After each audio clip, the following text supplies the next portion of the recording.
Brasilinas e brasileiros, preparem o Rivotril e o Atroveran, porque hoje é dia de análise pericial de discurso. A ministra Carmen Lúcia, foi a público, olhou para a câmera e disse que não faz nada errado. Num dia em que o STF está atolado em escândalo, desconfiança e pedido da família dela para sair.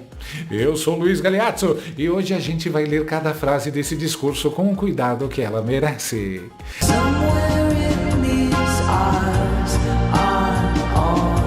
A ministra Carmen Lúcia foi a um evento da Fundação FHC nesta segunda-feira. O contexto? O STF está no meio do maior escândalo de credibilidade dos últimos anos, o caso do Banco Master, onde grande maioria dos brasileiros, segundo pesquisa da Datafolha, acham que os ministros estão envolvidos. A imagem pública do Supremo Taiaiá Federal está destruída. A ministra sabe disso, ela admitiu, e aí ela foi ao microfone. Eu vou fazer a análise pericial item por item, como vocês gostam, porque cada frase merece atenção individual. Item 1, a abertura com transparência.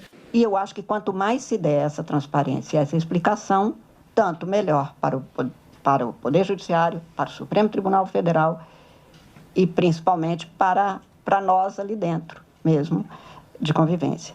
Não acho que o Supremo possa ficar como está, nem na sua dinâmica, e eu acho que ele tem tentado isso, desde pelo menos nos últimos 10 ou 15 anos, cada vez mais nós temos uma série de medidas lá dentro que são tomadas exatamente visando isso. Não significa que não tenha muito a aperfeiçoar, acho que temos, mas acho sempre que cada vez mais é preciso que a gente escute a sociedade, porque a confiança depende do conhecimento que a pessoa tem do outro.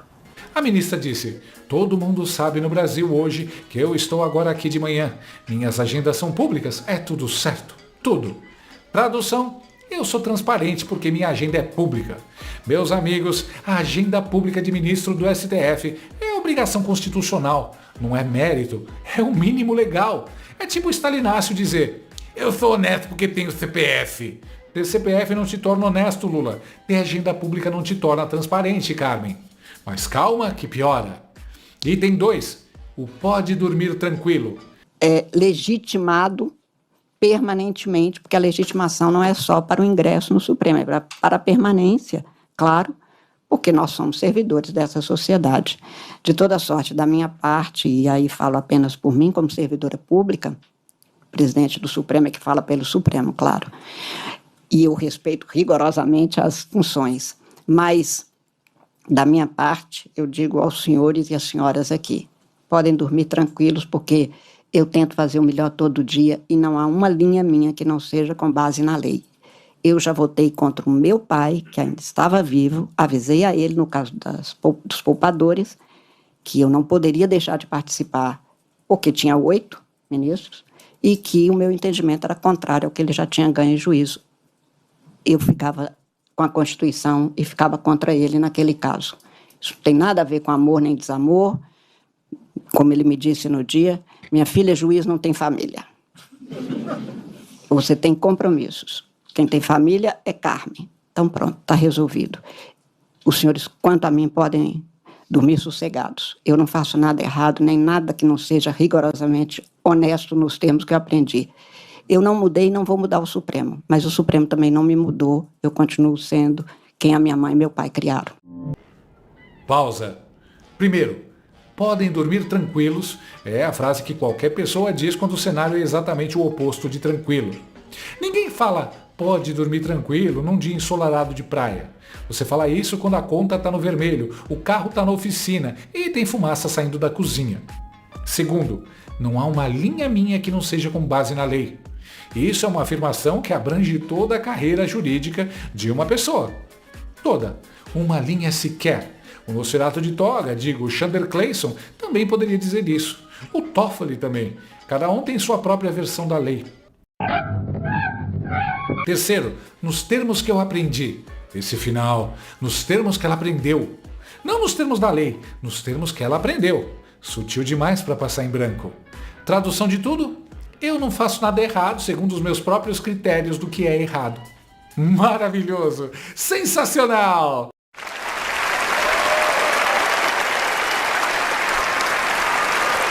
E lá do outro lado, o ministro do Supremo está com 12 habeas corpus novos só naquele dia, mais os 200 que já estavam na fila, mais os processos do Banco mais as questões políticas, mais os eventos da Fundação FHC para explicar ao Brasil que dorme tranquilo.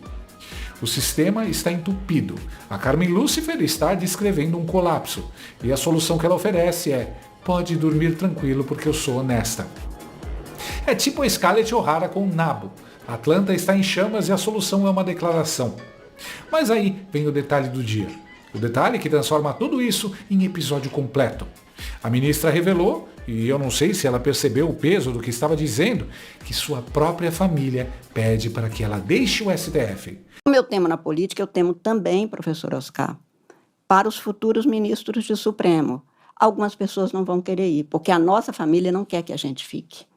A tendência, para nós mulheres nem se fala, dificuldade enorme, porque o discurso de ódio contra o homem é mau administrador, isso e aquilo, contra nós, e os senhores todos já viram o que fazem a meu respeito.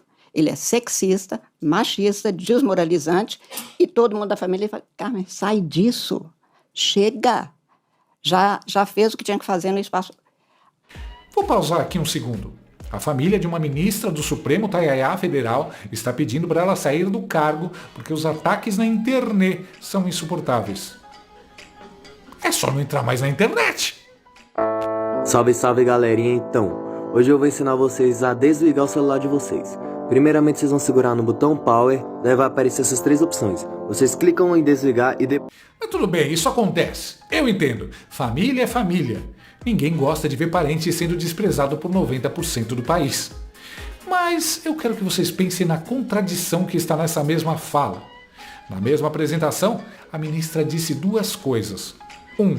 Pode dormir tranquilo, eu não faço nada errado, sou honesta, minhas agendas são públicas, estou com tudo certo.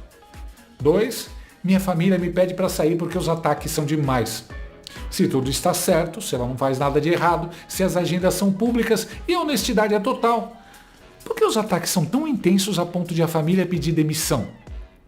Ou os ataques são injustos, e aí a Carmen deveria ter a coragem de ficar e provar que são injustos. Ou os ataques têm alguma coisa, alguma raiz real, e aí o pode dormir tranquilo não cola. As duas coisas não convivem bem no mesmo discurso. Mas tem um terceiro elemento nesse discurso, que é o mais revelador de todos. A ministra Carmen Lúcifer disse que teme pelo futuro, que os ataques sofridos pelos ministros hoje podem fazer com que, no futuro, candidatos a vagas no STF recusem os cargos. Fiz o que eu pude, não consegui. Desejo boa sorte aos meus amigos. Ah, coitadinha da ministra. Prepare o lencinho, porque a vida no topo do judiciário brasileiro é um verdadeiro teste de resistência para a nossa mártir de toga. Ah, o drama de Carmen, uma odisseia de sofrimento no Olimpo. Nossa querida Carmen Lúcifer, em mais um de seus surtos de protagonismo de dor, resolveu nos agraciar com a tese de que sua vida é muito mais difícil que a dos seus pobres colegas de STF.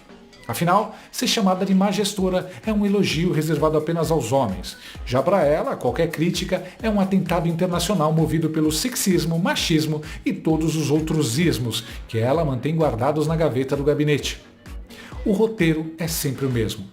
O problema é que alguém discorda de uma vírgula que ela escreveu. A reação? Socorro, estou sendo oprimida pelo patriarcado. O cenário? Uma das cadeiras mais poderosas, influentes e bem pagas do país. É realmente de aplaudir de pé a capacidade da ministra de não conseguir terminar um raciocínio sem puxar o card da vítima.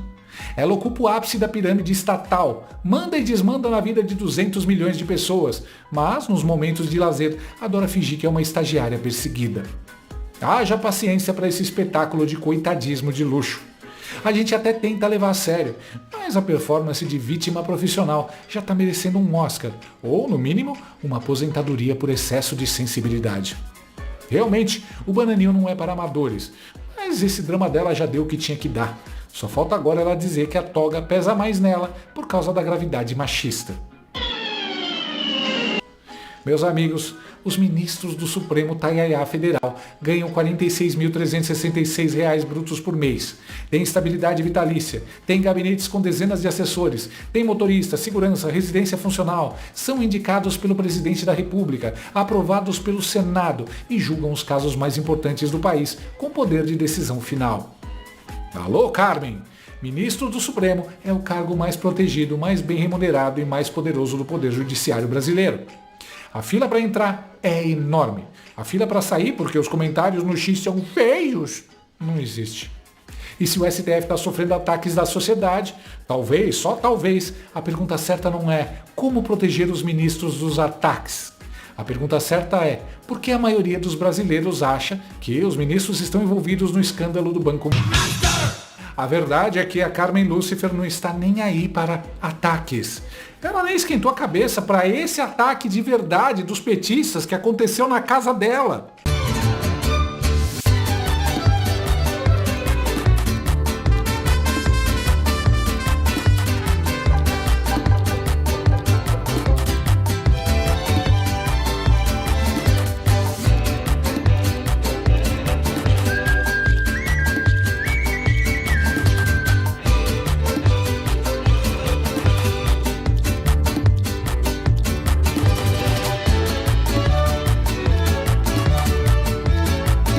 A Carmen Lúcifer fala em sair do STF porque notou que a coisa tá ficando feia lá.